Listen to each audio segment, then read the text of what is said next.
Welcome back to the Undead Basement, everyone. And if you'll excuse the noise, I have a fan on in here because it is quite hot in this room, and I don't have any AC. Washington, it's weird. Anyways, and you're also probably wondering, didn't I used to review stuff? And yeah, I am currently working on a review. Rest assured, I am. Just a lot has gotten in the way. I work a 40-hour job at a grocery store, and have been suffering some burnout lately. So I've been working on a bunch of things all at once, but again, rest assured, content will be coming. In the meantime, I've been buying a bunch of stuff because I don't know anything else to do. So I'm gonna show it off for you. See this big old stack here? Yeah, a lot of this cost me money. A lot of money. A lot of money so far.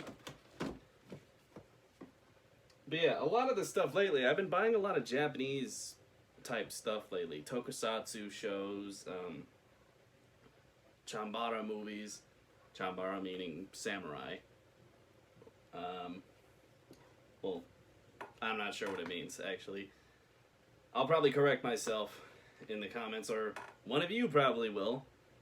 But regardless, let's start.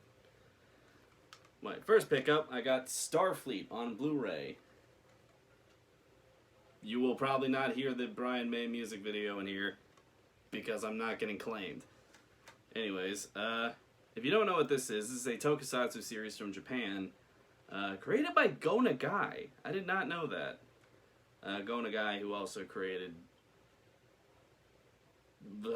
too many damn things. Basically, he's like the Jack Kirby of Japan. Anyways, originally known as X-Bomber, it's more known by its UK name, Starfleet. And famously, as mentioned earlier, Brian May of Queen, along with Eddie Van Halen, two of the greatest guitarists of all time, decided to collaborate together and do a cover for the theme song. You don't see that happening often with any other show. Basically, it's a puppet show. It's a puppet show, a la Thunderbirds, with giant robots and vehicles and whatnot. Ooh, it's quite fun, but I haven't watched too much of it. And what I have seen, it's not bad. It's a puppet show, but the action stuff in this is really good. The effects work is definitely pretty top-notch for TV. Very much akin to the original Thunderbirds show from the 60s, which was also quite popular in the UK. Another Japanese show, Message from Space, Galactic Wars. And if you don't know, which I'm pretty sure you don't, Message from Space was originally a movie made in the 70s in Japan to capitalize on Star Wars. It didn't do very well, but somehow did well enough to get a TV show made out of it that was honestly a lot better than the movie itself. I haven't seen much of this, but certainly from what I've seen, it's definitely quite enjoyable. It certainly wears its Star Wars influence on its sleeve. This did come out in the 70s after all. But still, if you like me and you like seeing Tokusatsu special effects and space ninjas, because this has space ninjas, then you'll definitely enjoy this. Just bear in mind it's still quite 70s. Yeah. Shout out to Discotech for releasing both this and this on Blu-ray recently. So, again. And now, finally, something that's not Discotech related. Zaram. Zaram, or Zaram, I believe if it has the umlaut above it, it's probably Zaram. Is another Tokusatsu movie from Japan. This time horror-related, directed by Keita Amamiya, who is one of the best directors from Japan, in my opinion, or at least one of my favorites. Who's mainly known for directing movies quite like this. He also worked on a number of other Toku stuff, like directing Kamen Rider Zero, Kamen Rider J. Also directing the entirety of Chojin Sentai Jetman, which, actually, now that I mentioned it, I totally forgot. I also got that too. Anyways, a bunch of things. He's also just got a very keen eye for special effects, and it definitely shows in this movie right here. In a lot of ways, it kind of reminds me of Metroid. You have a space bounty hunter who's a badass lady hunting after a very dangerous alien monster. Sound familiar?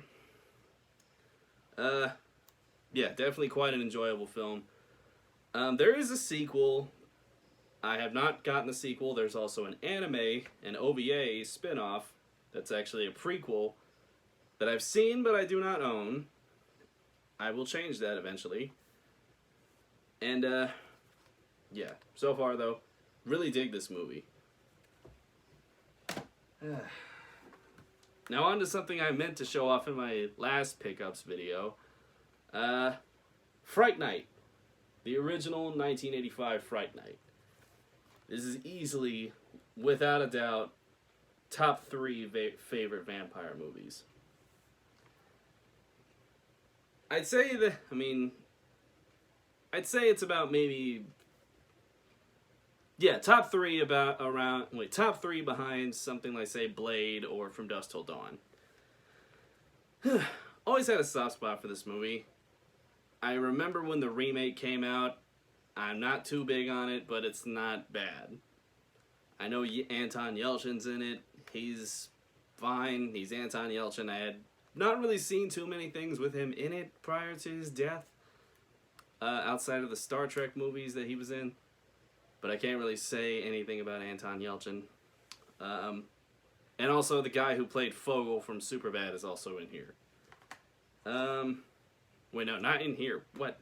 The remake. This is the original 1980s version that is infinitely better, starring Chris Sarandon as the vampire. You know who Chris Sarandon is? Outside of Susan Sarandon's brother? He is Jack Skellington. Enough said. Anyways, always dug this movie. Classic 80s vampire flick. And you can get a dose of werewolves in there too. Also directed by Tom Holland. No, not that one. The one who directed Child's Play.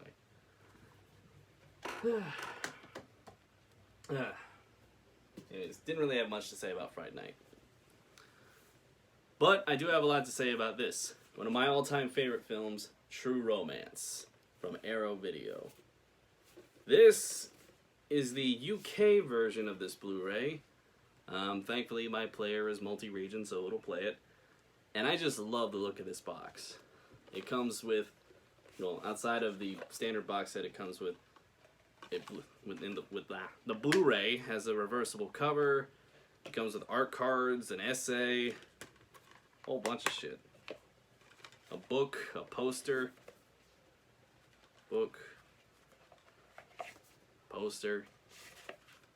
Goddamn.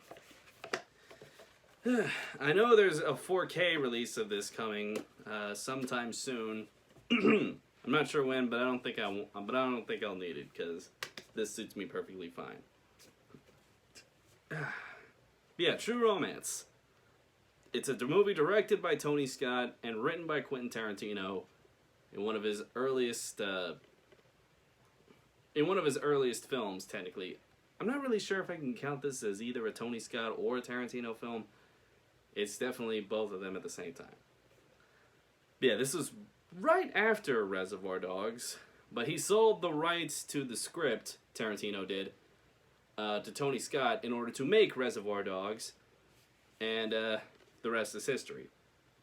But True Romance is still very much Tarantino's film. It's a crime flick, it's quite similar in some ways to Bonnie and Clyde, only it's the 90s, and it's directed by Tony Scott, so it looks very glossy. And also, it's written by Tarantino, so you get Tarantino's dialogue.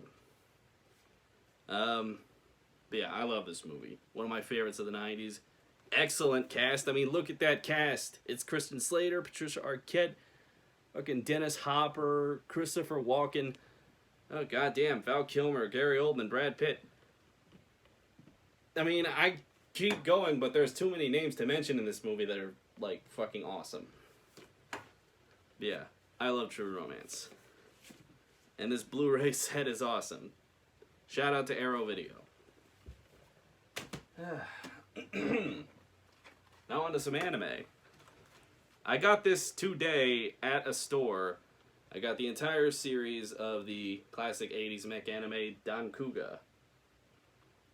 Now, I have not actually... This is kind of a blind purchase. I bought this for like $30. And I know that's probably not exactly what makes a blind purchase to some of y'all, but I love giant robots, so I bought it on a whim. I'd heard of it. I know that legendary artist and mech designer Masami Obari did the designs for this. This is one of his first things he worked on. But I have not seen anything of Dan Kuga. If any mech anime fans have seen this and are watching this, chances are you're probably not, but let's humor myself. Comment below whether or not I should check this out. Well, I bought it anyway, so I'm going to check it out regardless. But yeah, from what I have seen online about this, though, this looks really cool. The animation designs of the mechs look really good in the trailers I've seen for this. But yeah, bought it on a whim, so here's hoping this is good.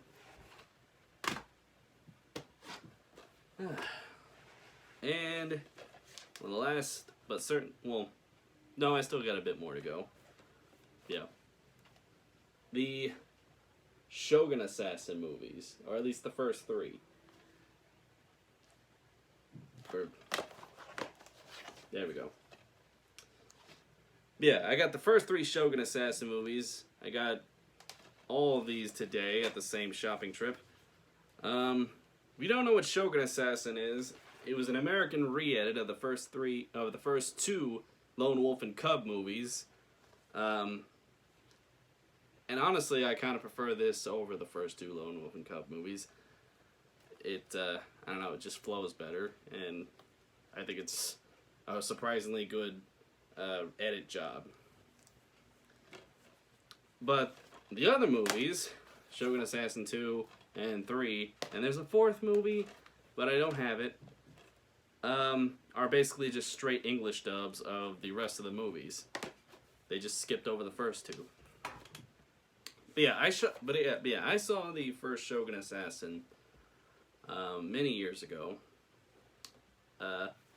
Pretty much right around the time that I was really starting to get into, any Japanese media outside of standard anime.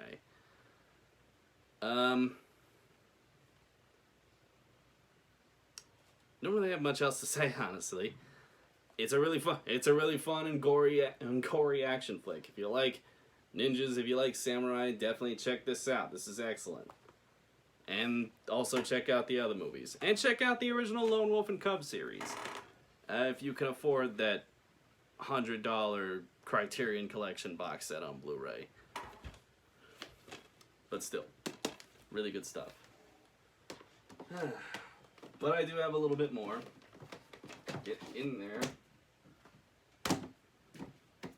As mentioned before, I got Chojin Sentai Jetman recently on DVD. Despite me being a big Tokusatsu fan, I love the hell out of the Ultra series, and I love Kamen Rider. I'm not too big on Super Sentai. I like Power Rangers, and that's really all I care about. I don't really care much about the original Sentais, save for a few. And those few are mainly the stuff that came pre-Jew Ranger. Jew Ranger being the show that gave us Mighty Morphin Power Rangers. But yeah, I don't really care to see all the stuff that was eventually adapted into Power Rangers. I mainly care to see all the stuff that was not, or was barely. So, yeah, stuff like this, Die Ranger, and Kaku Ranger, definitely. But this is definitely the one I was wanting to track down the most. I haven't seen it all. I've seen a few episodes now. Really digging it. It was considered like the darkest Sentai series. I'm not sure if that really holds today. But it's still really good. It's still very well written. Very dramatic stuff for Sentai, for Toku in general. And I believe this was originally supposed to be one of the, I believe this is originally supposed to be, or at least was, one of the original pitches for Power Rangers. They were originally going to use this show before they went with Ranger because it was newer. I'm not sure how true that is, but regardless, I definitely look forward to watching more of this. This is really good. And finally, the last thing. Recently, I picked up another Arrow Blu-ray, To Live and Die in L.A. One of my all-time favorite crime flicks. One of my all-time favorite films of the 80s. And certainly a hell of a lot better than the previous bare-bones Blu-ray release I owned of this earlier. There is a Shout Factory version of this. It's rare, it's out of print for some reason, and every time I go on the internet, I find it for like outrageous prices. So I'm surprised that I found this Arrow Blu-ray from the UK for like about $30. Yeah. The picture quality is great on this. Definitely. The audio quality is also really good. There's a shit ton more features here. Way more so than any of than the previous release I had. So, still planning to look into all of these, but I haven't looked into all of them yet. But yeah, To Live and Die in L.A. Very underrated movie. Directed by William Friedkin, who also directed The Exorcist and The French Connection. So, if you like movies like that, definitely check this out. It feels more like a Michael Mann movie, or something akin to Miami Vice or something like that. But if you like stuff like that, like I do already, this will already float your boat. But it's definitely a lot grittier, a lot more darker, and just all around a great film. Needs to get talked about more. And I think that about covers it for now. Again, to all 50 of you, half of you are probably watching this. Definitely stay tuned. I am working on content. Trust me, I am. And other than that, yeah. See ya.